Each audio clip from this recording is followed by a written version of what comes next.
పేదల వైద్యుడికి కన్నీటి నివాళి. వేంపేటలో గౌరీనాథ్ సేవలను స్మరించుకున్న గ్రామస్తులు. పేదల కష్టాలను తన కష్టాలుగా భావించి ఆపదలో ఉన్న ప్రతి ఒక్కరికి అండగా నిలిచిన పేదల వైద్యులు గౌరీనాథ్ ఇక లేరనే బాధ వేంపేట గ్రామంలో విషాదాన్ని నింపింది. ఆయన అందించిన వైద్య సేవలను స్మరించుకుంటూ గ్రామ నాయకులు, ఆర్ఎంపీ వైద్యులు, గ్రామస్తులు కన్నీటి పర్యంతమయ్యారు. పాములపాడు మండల పరిధిలోని వేంపేట గ్రామంలో ఆదివారం గౌరీనాథ్ చిత్రపటానికి పూలమాలలు వేసి ఘన నివాళులు అర్పించారు.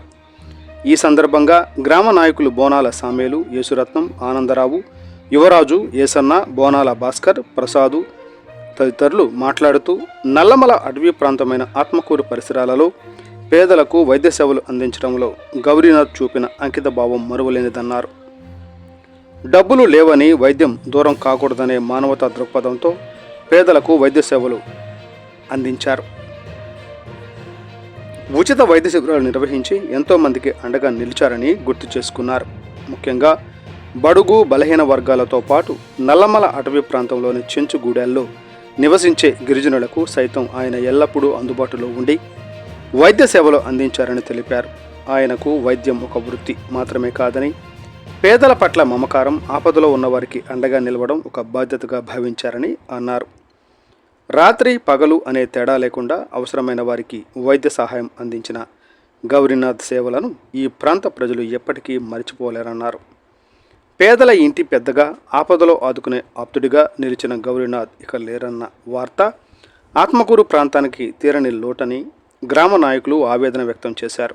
ఆయన చేసిన సేవలు, పేదల పట్ల చూపిన ఆప్యాయత, గిరిజనుల పట్ల కనబరిచిన మానవత్వం భవిష్యత్ తరాలకు స్ఫూర్తిగా నిలుస్తాయని పేర్కొన్నారు.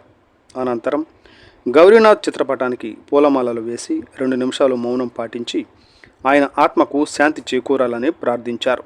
ఈ సందర్భంగా పలువురు ఆయనతో తమకున్న అనుబంధాన్ని, ఆయన అందించిన వైద్య సేవలను గుర్తు చేసుకుని భావోద్వేగానికి లోనయ్యారు. ఈ కార్యక్రమంలో ఆర్ఎంపీ వైద్యులు నాగేశ్వరరావు, జయన్న, రామదాసు తదితరులు పాల్గొని గౌరీనాథ్కు ఘన నివాళులు అర్పించారు. టుడే టీవీ ప్రతినిధి ఎం ఆంజనేయులు, నంద్యాల జిల్లా. మాది వేంపేట గ్రామము, ఎస్సీ కాలనీ, మాదిగపేట వాసులం మేము.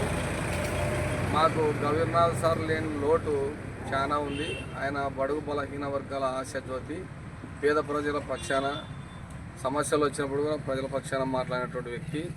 ఎంతో వైద్య సేవలు అందించి గిరిజనులకు, బడుగు బలహీన వర్గాలకు, చెంచులకు, ఇట్లా వెనకబడినటువంటి వాళ్ళకు స్వచ్ఛందంగా వైద్య సేవలు అందించి వాళ్ళకు ఆర్థిక సహాయం కూడా అందించి డబ్బు పెట్టుకునే స్తోమత లేకుంటే కూడా ఆయన్నే ట్రీట్మెంట్ చేసి వాళ్ళను ఆటో మాట్లాడి ఇంట్లోకి చేర్చినటువంటి పరిస్థితులు ఉన్నాయి.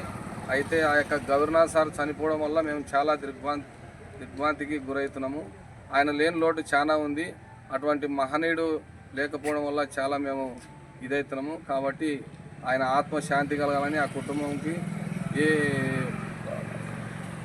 కుటుంబం బాగుండాలని చెప్పి కోరుకుంటూ ముగించుకుంటున్నాం. డాక్టర్ గౌరీనాథ్ గారు ఆత్మకూరు టౌన్లో ప్రైవేటుగా వైద్యశాల ప్రారంభించిన కృషి కూడా పేదలకు అనగా దళితులకు, గిరిజనులకు, సెంచు వాళ్ళకు చాలా వైద్యం అందించి ఇప్పటి వరకు కూడా తను అంటూ ఏందో చూపించినాడు. కాకపోతే గత కాలం నుంచి కూడా అన్ని విధాలుగా అందరికీ సహకరించిన వ్యక్తి అకారణంగా ఈరోజు లేకపోవడం అందరికీ బాధాకరమైన విషయం. అందుకు అతని కుటుంబానికి, పిల్లలకు అందరికీ మా ప్రగాఢ సానుభూతి తెలియపరుస్తున్నాం.